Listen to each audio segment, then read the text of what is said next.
Saudações, queridos companheiros de trincheira.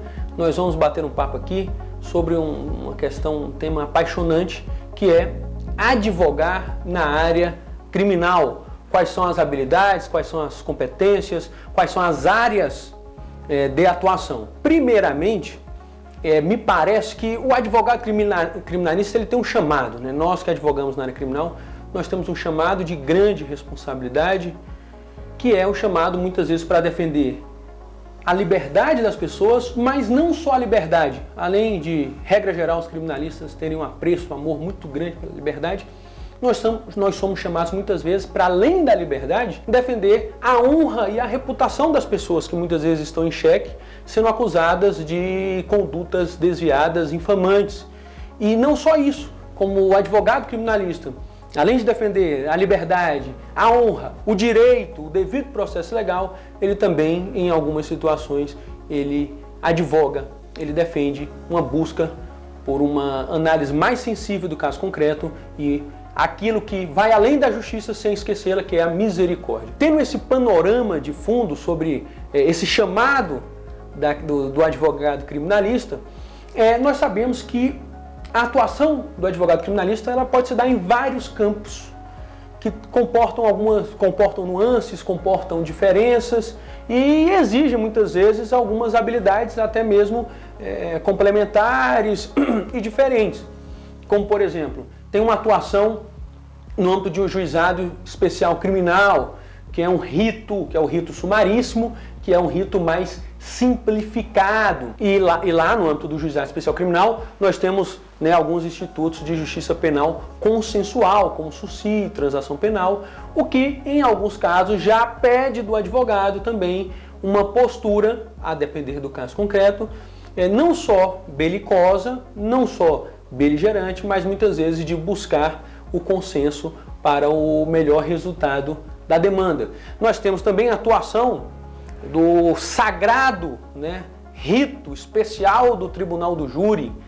Então, no rito do Tribunal do Júri, que o rito do júri que tem a competência constitucional para processar e julgar os crimes dolosos contra a vida, é um rito especial, é um rito específico, até guarda bastante diferença com os demais ritos, porque ele é um rito escalonado, eu prefiro, sob o ponto de vista pedagógico, o rito do júri tem 3 fases, alguns preferem falar que são 2 fases no rito do júri, e ele culmina com a sessão de julgamento, com o plenário de julgamento, que muitas vezes vai exigir do advogado criminalista uma atuação mais combativa, uma atuação, a depender do caso concreto, obviamente, mais enérgica, que é aquela que se dá perante o rito do Tribunal do Júri, que hoje, por determinação constitucional, tem a competência para julgar os crimes dolosos contra a vida, como, por exemplo, o homicídio na modalidade dolosa, porque júri, como nós dissemos aqui, julga os crimes dolosos contra a vida, homicídio culposo não. Então, homicídio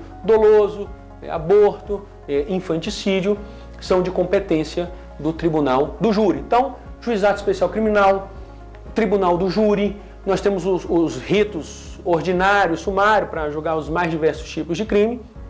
E além, vem ganhando força cada vez mais, como nós já colocamos até aqui, essa questão da justiça penal consensual. Seja através do que agora nós chamamos de acordo de não persecução penal, que pode ser aplicado para as infrações com pena mínima inferior a 4 anos, praticadas sem violência ou grave ameaça. Isso vem ganhando muita força, seja com a questão de delação premiada. Então, a delação premiada, o ANPP, também são possibilidades de atuação do advogado criminalista que vão exigir uma nova postura, uma nova forma, porque aqui o advogado vai buscar o consenso com aquele que está do outro lado da trincheira, com o ex-adverso, que é muitas vezes o Ministério Público. Sob o ponto de vista do ANPP, sob o ponto de vista de uma delação ou colaboração premiada, vai exigir do advogado essa postura de buscar o consenso, buscar a composição para o melhor resultado da demanda. E aí, outro ramo muito importante, que tem um código de processo penal próprio, a atuação do advogado criminalista perante a justiça militar. Então, a justiça militar, o sistema de justiça criminal militar, ele possui inclusive um código penal próprio e um código de processo penal próprio. Nós temos um código penal militar e nós temos um código de processo penal militar. E nós temos duas grandes justiças militares. Nós temos a Justiça Militar da União, que julga os militares das Forças Armadas. E, detalhe aqui muito importante, também julga civis. Também julga civis, a Justiça Militar da União. E nós temos a Justiça Militar dos Estados e do Distrito Federal. Essa Justiça Militar dos Estados e do Distrito Federal julgam os policiais militares dos respectivos estados ou os membros do Corpo de Bombeiro Militar. Mas a Justiça Militar do Estado e do Distrito Federal não tem competência para processar e julgar os civis. Então, dentro da atuação do advogado criminalista, nós temos, o que é que nós podemos ver aqui? Nós temos essas atuações em tribunal do júri, em juizado especial, essa questão de delação premiada, a questão do acordo de não persecução penal, mas nós também temos a atuação perante a Justiça Militar, que possui um Código Penal Militar e um Código de Processo Penal Militar. Então são códigos, legislação material e adjetiva próprios e tem uma composição própria. E é preciso que aquele que tenha vontade, que é a Justiça Militar das mais antigas do nosso país, tem muito a ensinar. Todos aqueles que operam perante a Justiça Militar inevitavelmente vão se admirar com a forma com que se dão tanto o tratamento do advogado quanto a forma de julgamento. Realmente é uma justiça em que a cordialidade e o respeito estão em primeiro lugar. Mas algo muito interessante é que na Justiça Militar, seja na Justiça Militar da União, seja na Justiça Militar dos Estados, a composição do julgamento. Regra geral, no sistema de justiça criminal comum, quem julga é um juiz de direito e apenas ele. Regra geral, nós temos apenas um juiz que nós chamamos de juiz togado, aquele juiz que passou em um concurso público, isso no âmbito do sistema de justiça comum. Com exceção, por exemplo, do Tribunal do Júri, que nós vamos ter a figura do juiz-presidente do Tribunal do Júri e o conselho de sentença composto por 7 jurados. No âmbito da Justiça Militar é diferente, porque no âmbito da Justiça Militar, em primeira instância, seja na Justiça Militar da União, seja na Justiça Militar dos Estados, qual a composição clássica de julgamento? Nós temos um juiz togado, aquele juiz que passou em um concurso público, e nós temos mais 4 juízes militares. Regra geral, nós sabemos que comporta algumas exceções, mas regra geral, o sistema de justiça criminal militar, a justiça militar, o julgamento dela se dá através de um escabinato. Composto por quem? Composto por um juiz togado, um juiz de direito e mais 4 juízes militares que vão julgar a causa. Então esse é um detalhe da justiça militar, dentre tantas outras diferenças, como nós falamos aqui, tem um Código de Processo Penal Militar próprio, então tem regras diferentes de procedimento, mas, digamos assim, aquela que chama a atenção é essa composição do julgamento, em que nós temos 4, além do juiz togado, nós vamos ter 4 juízes militares. E como nós colocamos aqui, a Justiça Militar da União é das mais antigas do nosso país, é um exemplo de justiça, é um modelo de justiça, é uma justiça célere, é uma justiça eficiente, em que os julgadores se debruçam sobre a causa e nós que operamos o sistema de justiça criminal militar, estamos ali junto à Justiça Militar da União, Justiça Militar dos Estados, podemos dizer com desassombro, com intrepidez, que a Justiça Militar tem muito que ensinar para todo o nosso sistema de justiça, seja pela cordialidade, competência e profissionalismo dos seus profissionais, a galhardia com que trata os advogados, seja pelo conteúdo, muitas vezes, das suas decisões, em que os juízes se debruçam, muitas vezes, e debatem intensamente o caso concreto. Então, caros companheiros de trincheira da advocacia, eu espero que tenha dado para a gente dar um panorama geral dos vários nichos de atuação de um advogado criminalista, além de algumas habilidades, além de algumas competências, que nós podemos destacar aqui da oratória, uma habilidade, a questão da escrita, outra habilidade, a questão da defesa, muitas vezes, de um ponto de vista, e conhecer as regras de argumentação, os vários tipos e a classificação das argumentações, é um ponto importante. Então tem várias habilidades, várias competências, mas também, como nós estamos a colocar aqui, fundamental, é muito importante, a questão da empatia, se colocar no lugar do outro, compreender todos aqueles que estão operando o sistema de justiça criminal, me parece que são habilidades fundamentais. E é necessário que o advogado compreenda, isso Carnelutti já deixou registrado na sua clássica obra As Misérias do Processo Penal, importante que o advogado tenha essa compreensão. Dizer Carnelutti, eu aqui concordo com ele, que o advogado enverga a beca, assim como os demais operadores do sistema de justiça, mas ele está com o réu, não no alto, não no camarote, mas embaixo, no último degrau da escada.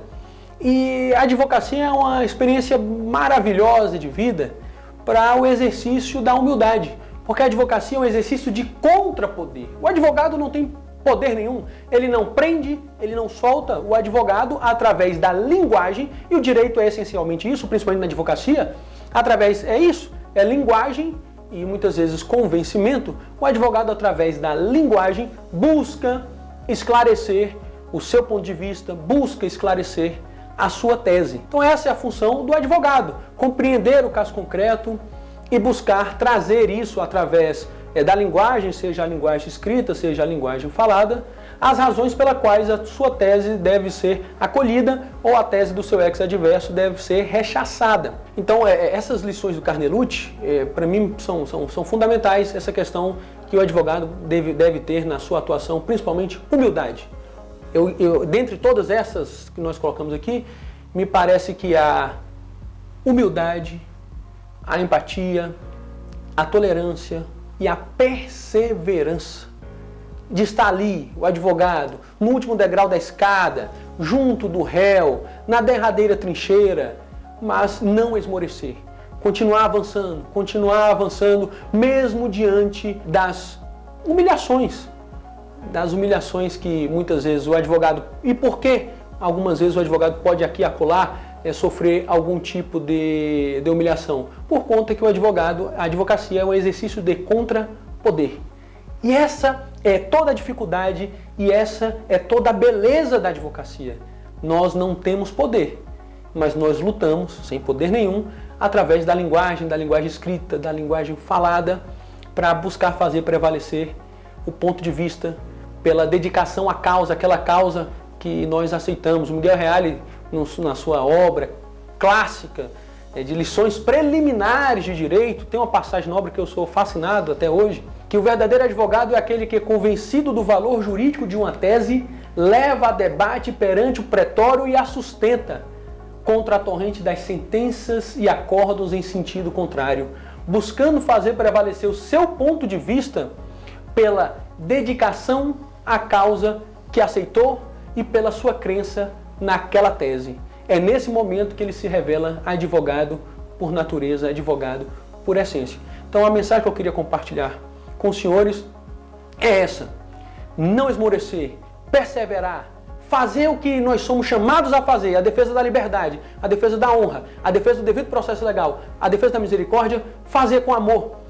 Porque a defesa mais eloquente, a meu sentir, e me permito compartilhar isso com os senhores, para mim, a defesa mais eloquente já registrada nas obras da humanidade foi aquela defesa realizada por aquele Nazareno, quando uma mulher flagrada em adultério, e a pena da época, o Código Penal da época, tinha um preceito secundário terrível, a pena aplicada para o adultério naquela época era a pena de morte, por apedrejamento.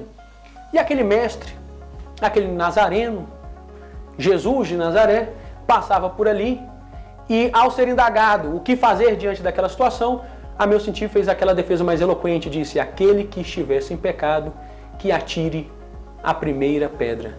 Então isso é advocacia, é um sacerdócio, é uma atividade que exige resiliência, amor, muito amor e paixão.